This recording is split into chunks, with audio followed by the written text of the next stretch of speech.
My daughter is the family failure, Mom proclaimed to everyone in the living room, her tone filled with glee as she raised her wine glass high.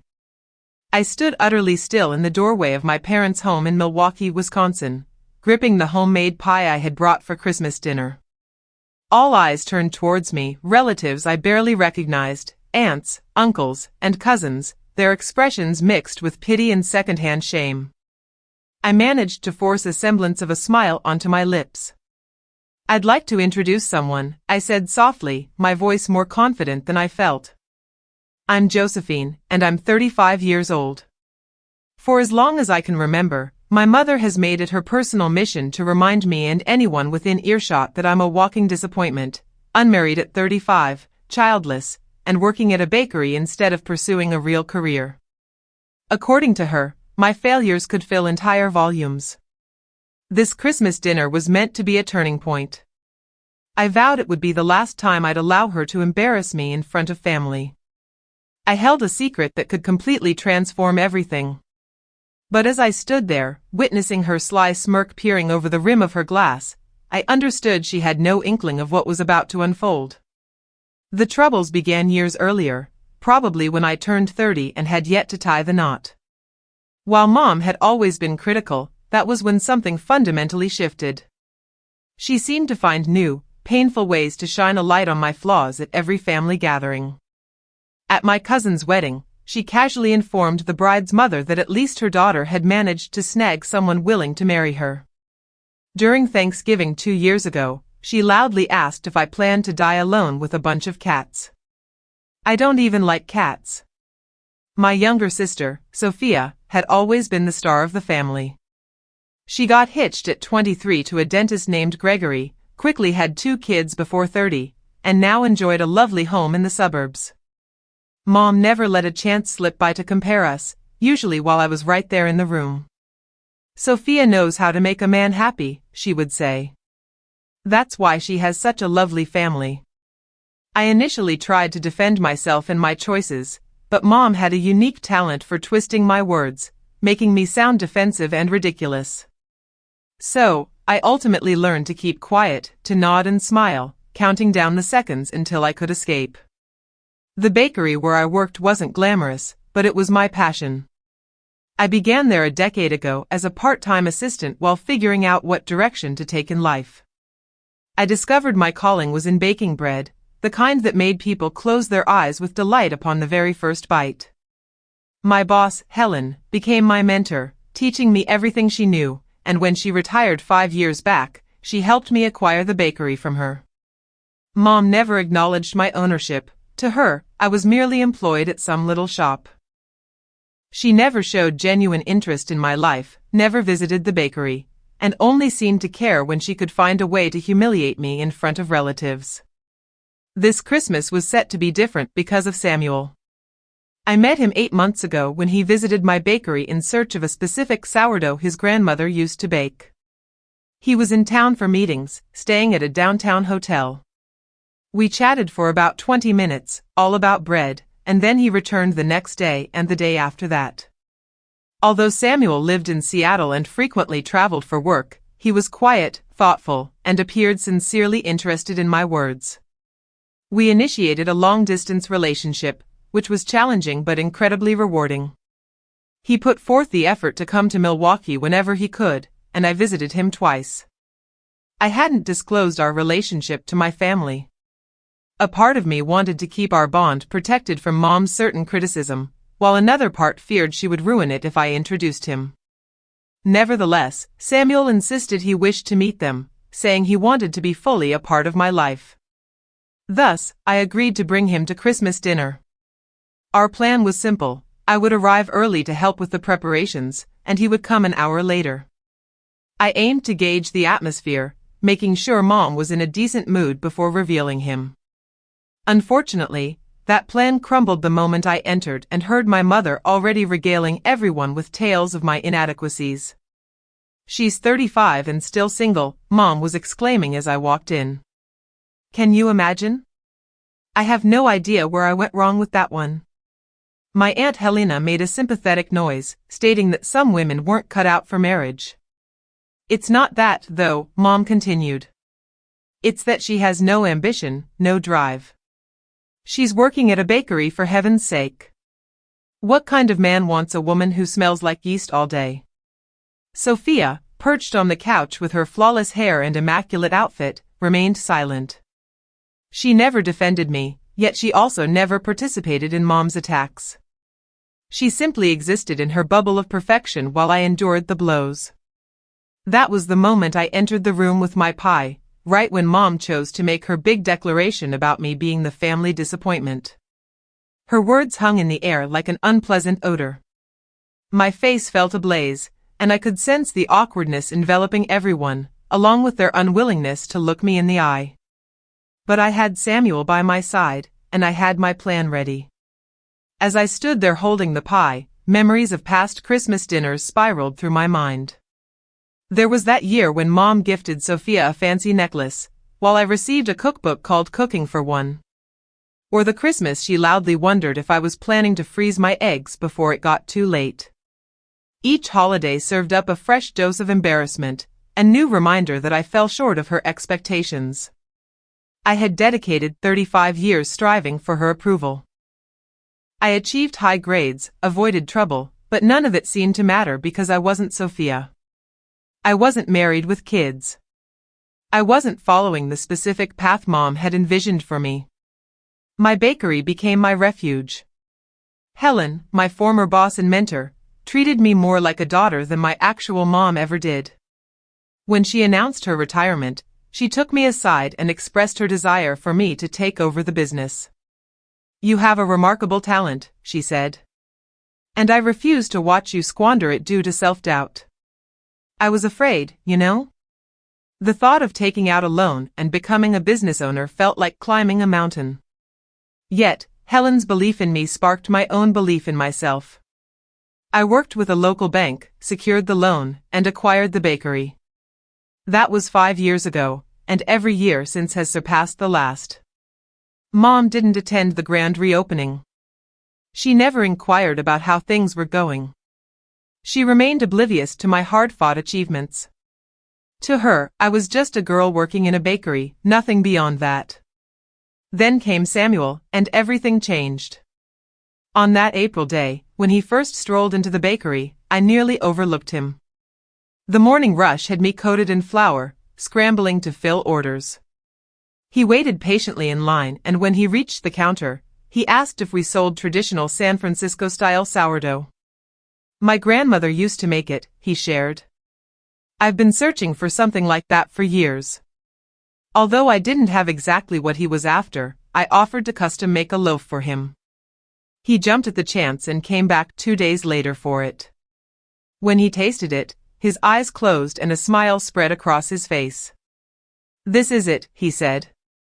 "Just like I remember." After that, we began talking. He shared stories of his grandmother, his childhood in California, and how his fondest memories were tied to food. I opened up about my love for baking and the joy of creating something with my own hands. He kept returning daily during his trip, sometimes just for coffee, other times to sample whatever new pastry I had concocted. On his last day in Milwaukee, he asked for my number. I offered it without much expectation, but that evening, he called and we chatted for 2 hours. He rang again the following night and the night after that. Our bond grew gradually, thoughtfully. He spoke about his job in the tech field, though he modestly glossed over the details. I learned he was always traveling, based in Seattle but spending more nights in hotels than at home. He appeared lonely despite his success, a feeling I completely understood. When he revealed his professional identity, I erupted in laughter, assuming it was a joke. But he showed me articles on his phone, photos from industry events, proving he was exactly who he claimed to be. Samuel was the founder and CEO of a prominent tech company, one you'd read about in business magazines. "Why didn't you tell me sooner?" I asked, genuinely curious. "Because I wanted you to know me first," he replied. "Not my achievements or wealth. Just me." I appreciated that more than he realized. All my life, I'd been evaluated for what I lacked. Samuel recognized me for who I was and seemed to genuinely like that person. We navigated our relationship despite the distance. He flew out to Milwaukee whenever he could, often just for a weekend, while I visited Seattle twice, enchanted by his sleek apartment with water views. We shared our lives nightly, constructing something real. However, I kept him separate from my family. I dreaded the thought of Mom tearing him down like she did everything else in my life. What if she said something so hurtful that it changed the way he saw me? What if her relentless criticism unearthed a truth about myself that drove him away? Samuel couldn't comprehend my hesitation. He grew up in a loving, supportive environment. His parents cheered for his aspirations and celebrated his victories. The idea of a mother who actively worked against her child's happiness was foreign to him. "I want to meet them," he said one evening in November. "I want to be included in all aspects of your life, not just the moments you choose to show me." I made an effort to describe my family dynamics, especially my mom. I talked about her endless critiques, the constant comparisons to Sophia, and the humiliating remarks in front of everyone. He listened intently and then held my hand. "Let me stand by you," he urged. "You don't have to go through this alone." So, I decided to invite him to our Christmas dinner. I meticulously organized everything. I would show up early to help get ready, and he would join us later, once everyone was settled. This way, I could gauge my mom's mood and perhaps give him a heads up if things took a turn for the worse. However, everything unraveled the moment I walked into the house and heard my mom already tearing me down in front of the whole family. Holding that pie, I listened as she labeled me the family failure. A realization washed over me, not quite anger, though there was plenty of that, more like a sudden and sharp epiphany that this toxic cycle needed to end. I had texted Samuel as soon as I arrived, asking him to hold off before coming in. Now, I pulled out my phone again and sent another message, "Come now, it's time." Mom was still in the spotlight, seemingly thrilled by her audience. I don't know what I meant to say when people ask about my daughters. I can praise Sophia all day, but Josephine? What should I say about a 35-year-old baker with no future? My Aunt Helena shifted in her seat, feeling awkward. "Well, some people are late bloomers," she suggested. "Late bloomers?" Mom scoffed. "Helena, she's not blooming. This is it. This is all she'll ever be." Finally, Sophia spoke up, her voice gentle. "Mom, can we discuss something else?" "Why?" "Because the truth stings?" Mom turned to me, her gaze piercing for the first time. Maybe if someone had been truthful with her long ago, she would have made better choices. But no, everyone wanted to be supportive and encouraging. Look where that led us. I placed the pie on the entry table. My hands trembled, but not from fear or embarrassment. I was finished being afraid of her. "You're right," I said, and the room fell silent. Mom looked taken aback, as I rarely fought back against her insults. I have made choices. I chose to create a business from scratch. I worked 16-hour days to ensure its success. I built something I'm proud of, even if you've never acknowledged my efforts. Mom's face hardened. "Don't be so dramatic. You work at a bakery." "I own the bakery," I corrected her. "Have for 5 years. But clearly, you've never cared enough to ask about my life, so you wouldn't know that. Owning a bakery isn't exactly what?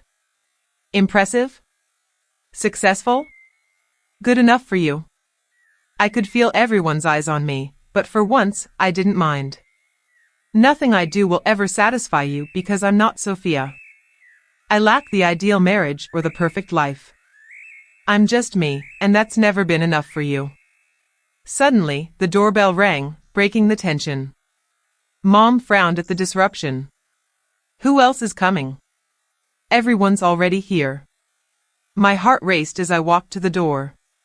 When I opened it, Samuel stood there in a well-fitted suit, holding an expensive bottle of wine. He appeared calm and self-assured, unfazed by the turmoil inside.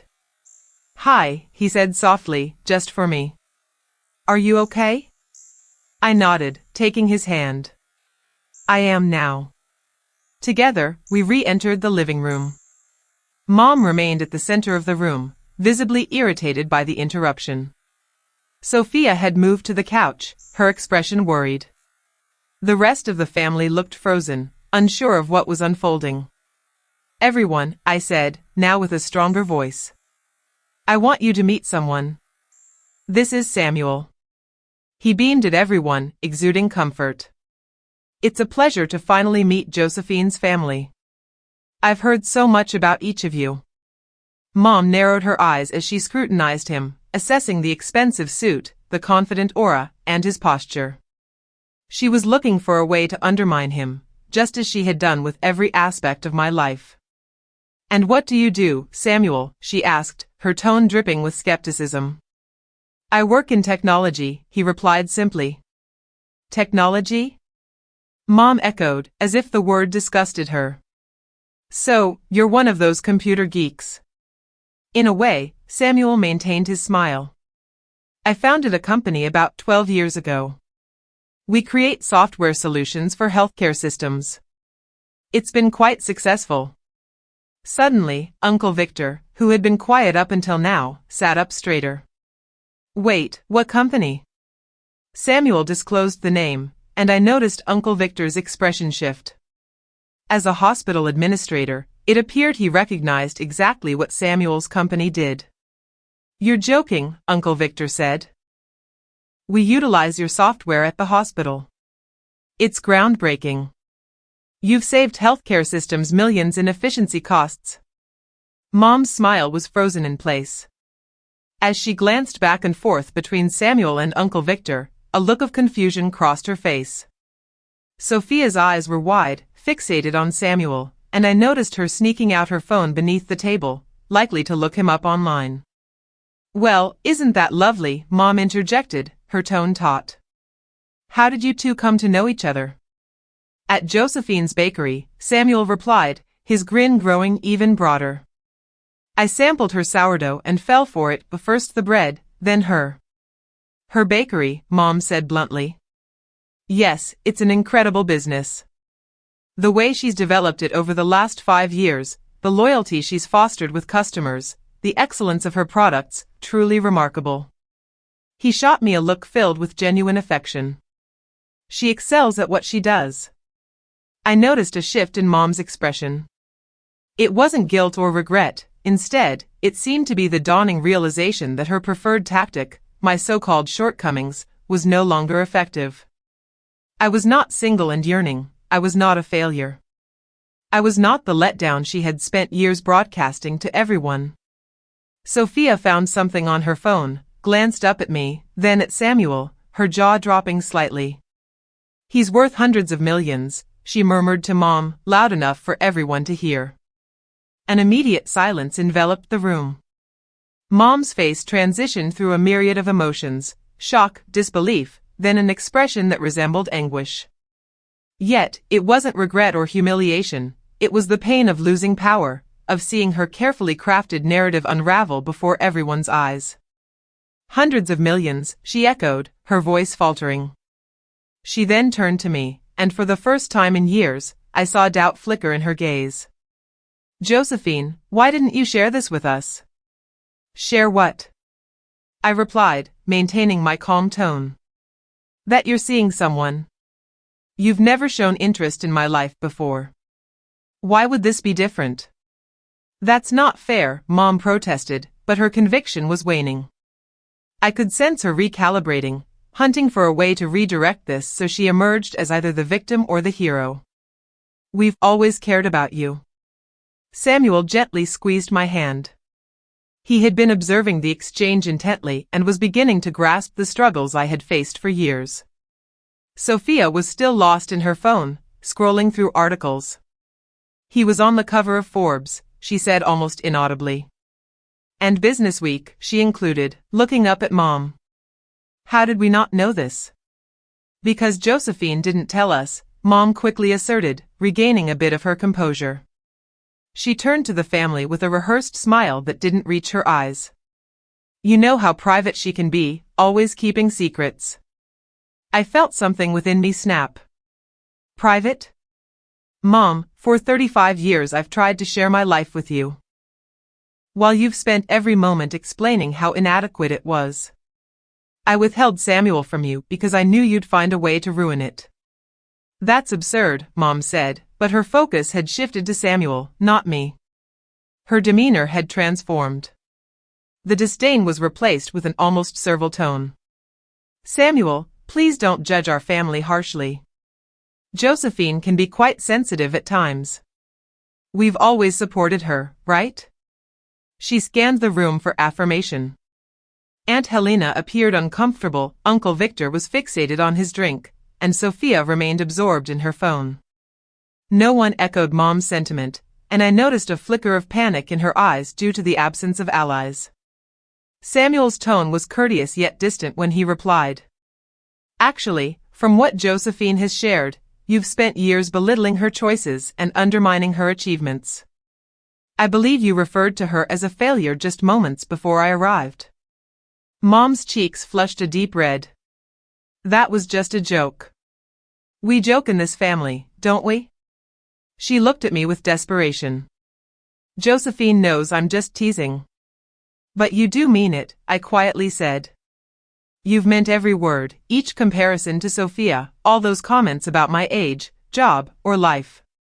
You've spent years making me feel worthless. I was trying to encourage you, Mom insisted. To drive you to be better. Better than what? Better than myself? I've established a successful business and created something significant. Yet you never acknowledged that because you were too busy being disappointed that I wasn't living the exact life you envisioned for me. Sophia finally looked up from her phone. Josephine, I had no idea you were feeling this way. How could you? I turned to my sister. You were too busy being perfect, and I'm not blaming you for that. You found someone you love, a family, and happiness. That's amazing. But Mom wielded your life against me, and you never once told her to stop. Sophia appeared stricken. I thought that was just how she is. I didn't think. You didn't think it caused pain? I completed the task for her. Naturally, it was painful, yet no one seemed bothered enough to intervene. Mom is on the mend now, regaining her strength. This is just how it is, she stated, her tone becoming more assertive. I try to lend a hand, to steer in the right direction, and suddenly I'm the villain. If only you'd heeded my advice years ago, you wouldn't have squandered so much time at that bakery. Samuel's grip on my hand tightened. That bakery, Josephine turned it into a flourishing enterprise. The same place where I first met her, drawn in by her stellar reputation for quality. That bakery. I'm sure it's nice, Mom remarked dismissively. But let's be honest. If she had gone for a proper career. She does have a proper career. Samuel interjected, his tone maintaining politeness but now laced with intensity. She runs a business that employs 12 people. She's expanded not once, but twice in just 5 years. She's fostered relationships with suppliers and customers that many entrepreneurs would envy. What's fake about that? Mom opened her mouth, paused, and attempted again. I just believe she could have achieved more with her potential. You mean she should have done what you expected of her? Samuel countered. Found a husband by 30, had children, and settled in the suburbs like your other daughter? But Josephine made her own choices, and they're commendable. I had never experienced someone defending me in this manner. Samuel wasn't aggressive or hostile, he was presenting facts, countering Mom's narrative with quiet confidence. It was clear this was driving her insane. Samuel, you seem like a fantastic guy, Mom shifted tactics again. I'm thrilled that you and Josephine have connected. Perhaps now she'll finally settle down, start a family. It's not too late for that. Mom, I cut in, my tone sharp. Enough. What? I just mean that now that you've found someone like Samuel, you can finally live the life you were meant to have years ago. You could sell that bakery and be a proper wife. I'm not selling anything, I declared. And my life doesn't need to conform to your vision. I'm proud of who I am and what I've created. Mom laughed, but it came off as forced. Oh, Josephine, don't be ridiculous. Once you're married to someone like Samuel, you won't have to work. You can finally take it easy, have kids, and be a real woman. The room erupted with shock. Uncle Victor looked horrified. Aunt Helena gasped. Sophia exclaimed, Mom, with disbelief in her voice. Yet it was Samuel who spoke, his tone colder than I had ever heard. Mrs. Anderson, he said, deliberately using my last name instead of his. Josephine is already a real woman, successful, talented, and remarkable. And I fell in love with her exactly as she is. If you cannot recognize her value or appreciate her worth, then that's your shortcoming, not hers. Mom stared at him, her complexion draining of color. Nobody had ever addressed her like that before. She was used to being the one in charge, dictating what was acceptable. But Samuel had just courageously stood up to her, leaving her no room to maneuver. I think it's time for us to leave, Mom declared abruptly, glancing at my dad, who had been silent throughout. We clearly don't belong here. This is your house, I reminded her. Then maybe you should leave, Mom shot back, completely losing her composure. You and your millionaire boyfriend can return to your bakery and your small life. Gladly, I replied, turning to Samuel. Let's go. We were nearly at the door when Sophia called out, Josephine, wait. I turned to see my sister standing, her expression conflicted. She glanced at Mom and then back at me. I'm sorry, she said. I should have spoken up years ago. I should have stood up for you. But you didn't, I said simply. It wasn't meant to be hurtful, just. I know, Sophia's eyes began to glisten. I thought if I kept quiet, if I didn't make waves, everything would be all right. But I was mistaken. I'm truly sorry. Mom made a dismissive sound. Sophia, don't apologize. You owe nothing to anyone. Josephine is just being overly dramatic, as always. No, Mom, Sophia stated, surprising everyone present. She's not being dramatic. You've treated her terribly for years, and I allowed it to continue because it was simpler than confronting you. Mom's face flushed with anger. How dare you talk to me like that after all I've done for you, for our family? You've done plenty for me, Sophia agreed. But you've been unkind to Josephine, and it has to stop. I won't stand here and be attacked by my own kids. Mom shouted, her voice trembling with rage. First, Josephine brings this stranger into our home and turns everyone against me, and now you're siding with her. This is outrageous. Samuel spoke again, his tone steady. I'm not a stranger trying to turn anyone against you. I love your daughter and can see clearly what you've been doing to her. And I believe everyone here can see it too. I looked around, and he was right. Aunt Helena was subtly nodding in agreement. Uncle Victor couldn't make eye contact with Mom. Even my dad, who typically steers clear of disputes, appeared visibly distressed. You're all insane, my mother exclaimed. I've been a loving mom, a committed mom. I've given up everything for my family. I countered, that's not true, you've been controlling. There's a clear distinction. You didn't sacrifice for us, you leveraged us to elevate your own self-worth. And whenever I deviated from your expectations, you punished me for it. That's not the case at all, Mom retorted, desperation creeping into her voice. She could sense the audience slipping away, the very people who had always supported her actions. Sophia, back me up. Tell them how much I've done for you. Sophia fidgeted, looking uneasy. You have supported me, Mom. But Josephine is correct. You've treated her differently, and that's unacceptable. Turning sharply to Sophia, Mom declared, you ungrateful child. After all I've done, the wedding I financed, the down payment I gave you, all the babysitting you constantly held over my head unless I toe the line. Sophia softly replied, I love you, Mom, but sometimes it's hard to love you. The room fell silent. Mom scanned the faces around her, desperately searching for validation, but all she found were expressions marked by discomfort or sympathy. Her identity had been built as the matriarch, the one everyone regarded with reverence, and now those foundations were beginning to crumble. Fine, she finally said, her voice shaky. You can all leave. See if I care. I don't need any of you. No one moved. We stood frozen in that moment filled with tension. Finally, Dad spoke up for the first time. Rosalind, he said softly, maybe we should discuss this. Really discuss it? Discuss what? Mom snapped. About how our daughters are turning against us. How some tech millionaire waltzes in, and suddenly I'm the bad guy. About how you've treated Josephine? Dad replied, because she's right. You have been unkind to her. Mom stared at him, shocked as if he had struck her. So you're siding with her?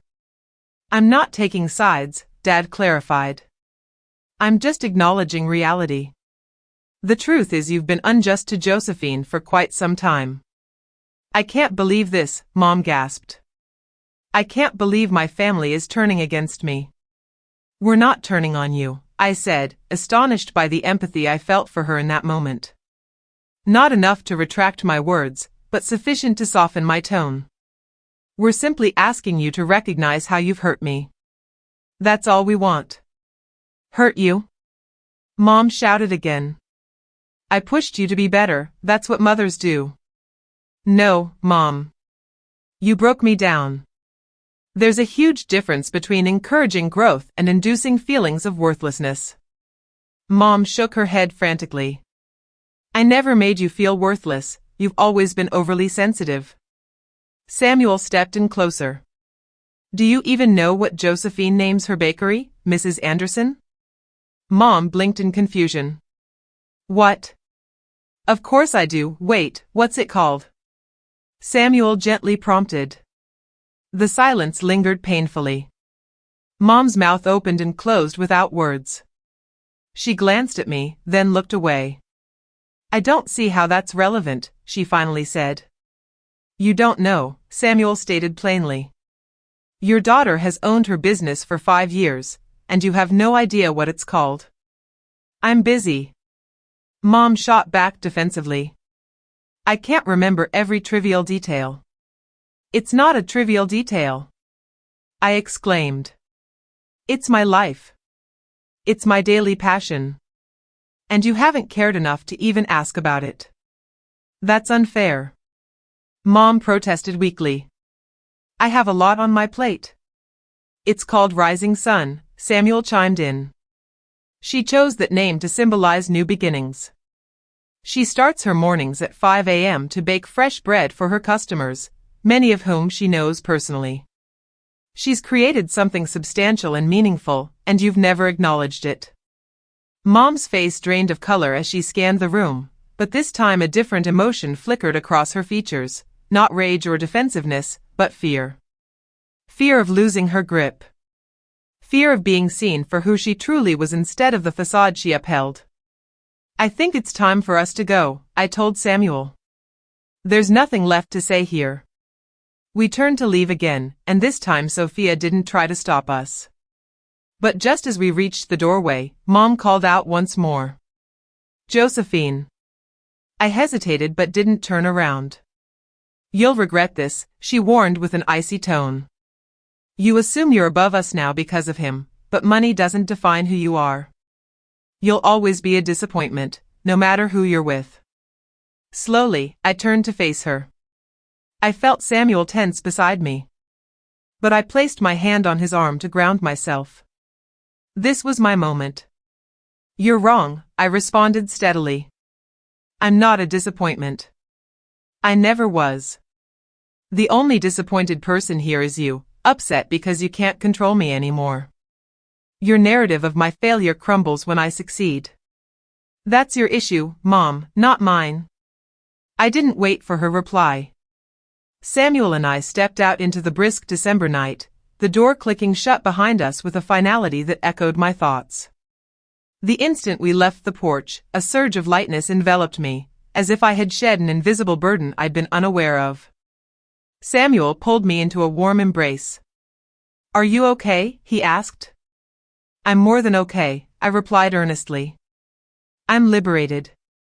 We hopped into his rental car, and as he began to drive, I anticipated a return to my apartment. Instead, he steered towards the lakefront. Milwaukee came alive at night, especially in winter's embrace.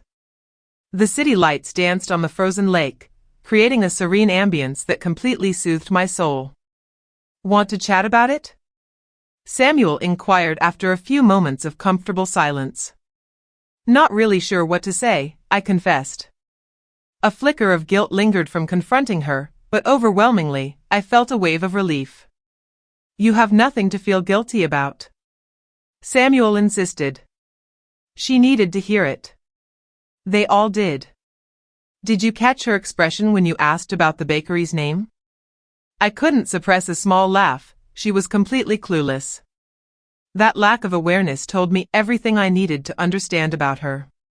Samuel remarked, "She doesn't really know who you are, Josephine. She's been so fixated on molding you to her desires that she's overlooked the real you." I leaned my head against his shoulder and whispered, "Thank you for being here tonight and standing up for me. I've never had anyone do that before." "You shouldn't have to defend yourself against your own mother," Samuel replied gently. "That's not right. That's not love at all." We lingered there a little longer, watching the flickering lights dance on the lake's surface. My phone buzzed multiple times with texts from Sophia, Aunt Helena, even Uncle Victor. I resisted checking them. I needed this tranquil moment. Eventually, Samuel broke the silence. "What do you want to do now?" "What do you mean?"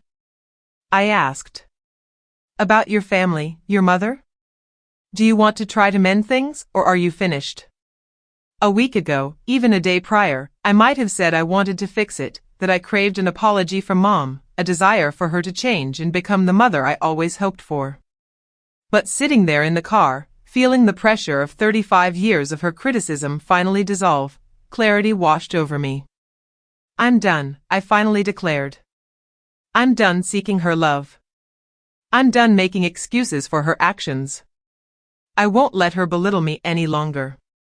"Are you absolutely sure?" Samuel probed softly. "Because once you make that decision—" "I'm certain," I interjected.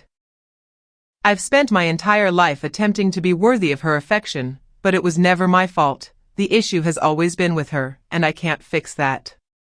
Samuel placed a gentle kiss atop my head. "Then I'm here for you. No matter your choice, I'll stand by you." We drove back to my apartment in a comfortable silence. Upon arrival, I finally glanced at my phone. Sophia's messages flooded in. "I'm truly sorry. I should have stood up for you ages ago. Can we chat? I understand if you despise me." I stared at her texts for what felt like an eternity. Anger sparked within me towards Sophia. She had allowed Mom to tear me down for years while basking in the comfort of being the favored child. Yet, another part of me recognized that she too was a victim, albeit in a different light. Mom's love was always conditional, even for her. I texted back, "I don't hate you, but I need some time." Her reply was swift. "I understand. I love you." I wasn't ready to respond yet. That night, Samuel stayed with me. We ordered takeout, watched classic movies, and for the first time in years, I felt a profound sense of peace. Around midnight, my phone rang. It was Mom. I stared at the screen, my finger hovering over the answer button. Samuel glanced at me with concern. "You don't have to answer it," he reminded me. "I know, but I'm curious," I replied before answering, switching to speaker mode. "Josephine," Mom's voice sounded strained and oddly distant. "We need to have a conversation." "About what?" "About tonight. About everything." There was a pregnant pause. Perhaps I was a tad harsh, she admitted. A tad harsh? I echoed, incredulous. You called me a failure in front of the whole family. I was just joking, she retorted, though her conviction was weak. You know how I can be. Yes, and that's the core issue, I stated firmly. Stop being so dramatic, Mom, she insisted, and just like that, our familiar pattern returned. I'm attempting to apologize here, she claimed. No, you're not, I countered. You're just trying to sidestep the responsibility for your actions without genuine accountability. That's not true. Mom protested. I'm calling you, aren't I? I'm trying to reach a resolution. Why now? I challenged. Is it because you genuinely regret what happened? Or perhaps because you're embarrassed about the incident in front of family? Or maybe it's due to the realization that my boyfriend has money, and suddenly I'm deemed worthy of your attention? The silence on the other end confirmed everything I needed to know. I thought so. Mom, until you can truly acknowledge how you've treated me, really own it, not just downplay it or dismiss it as a joke, we have nothing further to discuss. Josephine, please don't act this way. I'm your mother. Just because I'm your mother doesn't give you the license to treat me however you wish. I made it clear, it doesn't give you the right to tear me down, compare me to Sophia, or make me feel worthless for not following the exact path you envisioned for me. I never made you feel worthless, Mom replied, sounding as if she genuinely believed it. You're just too sensitive. And you're being completely in denial, I responded, caught off guard by my own straightforwardness. But that's not my issue any longer. I'm done trying to show you how you've hurt me. I've had enough of striving to be what you want me to be. So what's going to happen? You'll just eliminate me from your life after all I've done for you? What have you ever done for me, Mom? Other than criticize and belittle me? For 35 years, you've made me feel like a failure. Taking a deep breath, I added, I'm not cutting you out, but I won't keep subjecting myself to your mistreatment. If you ever truly want to have a genuine relationship with me, you know what's required? You need to sincerely apologize. Not for being called out. Not for the awkwardness of the moment. But for how you've truly treated me. This is absurd. Mom snapped back, her tone turning icy. You're throwing away your family for nothing. It's not nothing to me, I shot back. Goodbye, Mom. I hung up before she could respond. The week following Christmas felt quite unusual. Returning to work at the bakery, I slipped back into my familiar early morning routine, surrounded by the familiar comforting aroma of fresh bread. Yet somehow everything felt lighter, as if I had finally released a breath I'd been holding for years. Samuel had to fly back to Seattle for meetings, but we connected every night. He checked in on me, asking how I was doing and whether I had heard from my family. I filled him in on Mom's call, how she couldn't even muster a proper apology. I'm proud of you for standing your ground, he said. I wish I had done this long ago, I confessed. Maybe so, but you stood up when it felt right for you. That's what really matters. Throughout the week, Sophia texted me a few times. Nothing pushy, just short messages saying she was thinking of me. On Thursday, she suggested we meet for coffee. My curiosity piqued, I agreed. We met at a downtown cafe, a neutral spot. Sophia appeared worn out upon arrival, her perfect demeanor starting to crack. She ordered a latte and sat across from me, nervously fiddling with her cup. Thanks for coming, she said. Absolutely. I've been reflecting a lot on Christmas, Sophia continued, thinking about everything that unfolded and all those years that preceded it. She looked up at me, eyes red and glistening. I was cowardly, Josephine. I witnessed how Mom treated you, and I did nothing. Why?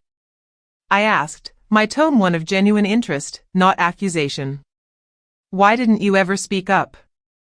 Sophia hesitated, then said softly, because I feared she'd turn her wrath on me. I noticed what she did to you, and thought if I just remained perfect and did everything right, I could dodge it. So, I let you bear the brunt while I stayed safe. That's at least honest, I replied, but it's also sad. Sophia lamented, you were my sister, I should have shielded you. Instead, I used your suffering as my shield. As I stirred my coffee, I mulled over her words. Part of me wanted to reassure her that it was fine, to smooth things over as I had always done. But I was finished with that. It truly hurt, I admitted eventually, seeing you receive everything while I got nothing. But I never hated you for it, Sophia. I understood it wasn't your fault that Mom favored you, but I still benefited from it. Sophia responded, I exploited that. Each time she compared us, each time she held me as the ideal you should strive to be, I felt special and valued, never pausing to consider the impact on you. So, why the change now? I asked. Why choose to speak up now? Sophia offered a sad smile. Because I observed you walk out that door with someone who genuinely supports you, who values you for who you are. I realized all these years I've been trapped in this game with Mom, desperately seeking perfection to please her. But you emerged as the real victor. You constructed something authentic. You found love in someone who cherishes you. Meanwhile, I'm still just chasing Mom's approval. Sophia, no. Let me finish, she interjected. I've been reflecting on my life, my marriage. Gregory and I aren't happy, we haven't been for ages. Yet I stay because leaving would disappoint Mom. I have the children, the house, the illusion of a perfect life. And I'm utterly miserable. I hadn't expected this. I'm sorry, I responded earnestly. Don't feel sorry for me, Sophia urged. I made my choices. I decided to play Mom's game, and this is the outcome. But you? You chose yourself. You turned away from her approval and crafted your own life. I truly admire that. We continued our conversation for another hour, genuinely connecting in a way we hadn't since our childhood. Sophia confided in me about the fissures in her marriage, revealing that Gregory was unfaithful. Yet, she clung to the relationship, fearing that a divorce would signify defeat. I shared my journey of creating the bakery, recalling the scared yet determined woman I was 5 years prior when I took that leap with a loan. When it was time to say goodbye, Sophia enveloped me in a warm embrace. I'm sorry, she murmured. For everything. I realize that won't change anything, but I truly am sorry. I understand, I replied, grateful for her words. Are you going to forgive Mom? She asked as we moved towards the door. Honestly, I didn't know. Maybe one day, but not until she confronts the wrongs she's done. She won't, Sophia responded. She's blind to it. She'll never admit her faults. Then I suppose that gives us our answer, I remarked. We parted ways on the street, and I observed Sophia walking to her car. She seemed smaller, less perfect, and more human. I wished for her to step out of Mom's shadow. But I realized that was a journey she had to undertake on her own. Everyone must travel that path alone. Back at my apartment, I discovered a package waiting for me. Inside, there was a handwritten note from Samuel along with a velvet box. My heart raced as I opened it, though what I found surprised me. Nestled inside was a stunning necklace featuring a small sunrise-shaped pendant. The note read, "For the rising sun and for new beginnings. I love you. E." I fastened the necklace around my neck and gazed at myself in the mirror. The woman looking back appeared different than she had just a week before, stronger, freer, and filled with joy. January arrived, wiping the slate clean with its biting cold. The bakery buzzed with patrons returning post-holidays, eager for their morning routines. I dove headfirst into creating new recipes and expanding the menu. My team noticed my transformation. I exuded confidence and decisiveness. "Whatever happened over Christmas was good for you," remarked my assistant manager, Helen, one morning. I beamed, replying, "It truly was." Mid-January, Samuel visited Milwaukee for a long weekend. We spent it at my apartment, cooking together and dreaming about the future. One Sunday morning, as we sipped coffee, he brought up a topic I had been avoiding. "Have you heard from your mom?" "She's sent a few texts," I admitted, mostly just ignoring the situation and asking when I'll come over for dinner and such. "I haven't replied." I struggle to respond to someone who refuses to face reality. Samuel paused thoughtfully. "You know you don't owe her anything, right? Not forgiveness, not a relationship, nor an explanation." "I know," I acknowledged. "But she's still my mother. Part of me hopes she'll transform." "People only change when they want to," Samuel gently reminded me. "From what you've shared, your mom doesn't believe she's done anything wrong." Of course, he was right. Mom's texts included comments like, "When will you stop this silly feud?" and "I miss my daughter," but never did she say, "I'm sorry" or "I made a mistake." She completely bypassed taking responsibility. Later that week, Aunt Helena called. "Josephine, dear, I have something to share." "What is it?" I asked. "Your mother is claiming that you're being manipulated. She says Samuel has turned you against your family." A bitter laugh escaped me. "Of course she is. She can't face her own actions, so she has to blame someone else." "I just thought you should be aware," Aunt Helena continued. "Some people are actually believing her. You know how convincing she can be when she wants to be." "Let her craft whatever narrative she wishes," I replied. "The people who matter know the truth." "I know the truth," Aunt Helena murmured. "I've been aware for years of how she treated you. I regret not speaking up sooner." "Why didn't you?" I asked, genuinely curious. "Same reason everyone else didn't, I guess. It was easier not to. Rosalind has always been challenging. Standing up to her means becoming her target, and no one wanted that." She paused. "But that's no excuse. You deserved better from all of us." After our call, I pondered Mom's new narrative. Naturally, Samuel was the antagonist in her story. Unable to accept that I opted to advocate for myself, she created a scenario where I was merely a victim of manipulation. It was almost amusing in its predictability. But the real shock hit a few days later when Sophia called, sounding frantic. "Josephine, Mom is plotting something." "What do you mean?" I asked. "She's organizing a family intervention. She's reaching out to everyone, aunts, uncles, cousins, claiming you're in an abusive relationship. That Samuel has isolated you from your family and she needs to rescue you." A wave of anger erupted within me. "She's doing what?" "It gets worse. She believes that if everyone gathers and confronts you, you'll see the truth. She's planning it for this Sunday at the house." I couldn't quite believe it, I claimed, yet there was a part of me that totally did. This was so typical of Mom. She would convert herself into the hero, making me the victim in dire need of rescue, all while ignoring the real problems. "What are you planning to do?" Sophia questioned. "I'm going to put an end to this once and for all," I declared emphatically. I reached out to Samuel right away to fill him in on the situation. His reply was instantaneous. "Let's do this. Let's head to the intervention and clear the air."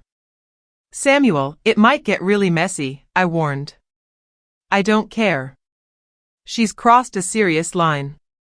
Accusing you of abuse isn't just a slight against you, it's also an affront to those who are genuinely suffering in abusive situations." He was absolutely right. Mom had definitely overstepped her boundaries. It was one thing to critique me in private or even among family, but spreading falsehoods about Samuel and portraying him as an abuser to manipulate everyone else was completely different. I focused on preparing for the rest of the week, collecting proof like bank statements from the bakery that highlighted its thriving success, loan papers from my bakery purchase, and photographs showcasing the accolades the bakery had received. I also contacted a few family members, including Uncle Victor and Aunt Helena, who had seen Mom in action. When Sunday arrived, I felt ready. Samuel landed the previous night, and we made our way to my parents' house together. The driveway overflowed with cars, and Mom had truly gone all out, inviting nearly the entire extended family. "Are you ready?" Samuel asked as we sat in the car. "Absolutely ready," I answered. We marched up to the front door together. Instead of knocking, I opened it and stepped right inside. The living room was crammed with relatives, all turning to observe us, their faces a mix of concern, curiosity, and embarrassment.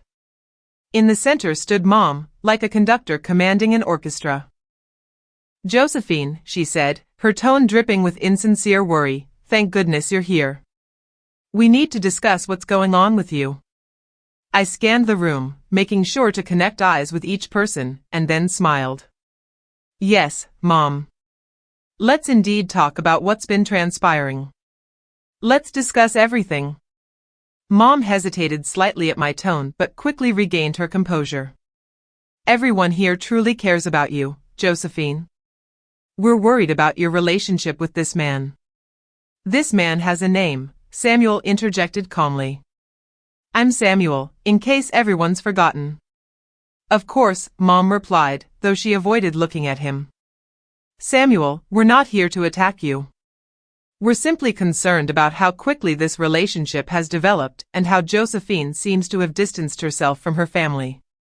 "I haven't distanced myself from anyone," I interjected. "I've established a boundary." "There is a distinction." Uncle Victor cleared his throat. "Josephine, your mother says you've been acting differently, that you've changed." "I have changed," I admitted. "I've ceased allowing abuse." "Is that what worries everyone?" The atmosphere shifted awkwardly in the room. Aunt Helena spoke up. "Rosalind, perhaps we should." "Helena, please." Mom interrupted. "Let me manage this." She turned to me, her expression morphing into something that might be misconstrued as maternal concern. "Sweetheart, I understand you think I've been tough on you, but all I've done has been from a place of love. Now, I fear Samuel may be exploiting your vulnerability." "My vulnerability?" I echoed. "You mean the vulnerability you created by hammering into me for 35 years that I was worthless?" "That's not what I intended," Mom countered, scanning the room for support. "I pushed you to improve. That's the role of a parent." I pulled out my phone, opened the voice memo app, and declared, "I've been recording our conversations for the last 3 years. Would you like me to play a few so everyone can hear what kind of pushing you subjected me to?" Mom's face drained of color. "You recorded me?" "I did. I sought evidence because I suspected you'd dismiss it just like you're doing now." I looked around the room.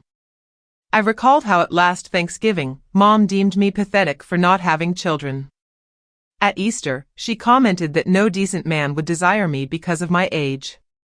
During last year's birthday dinner, she told me I was squandering my life.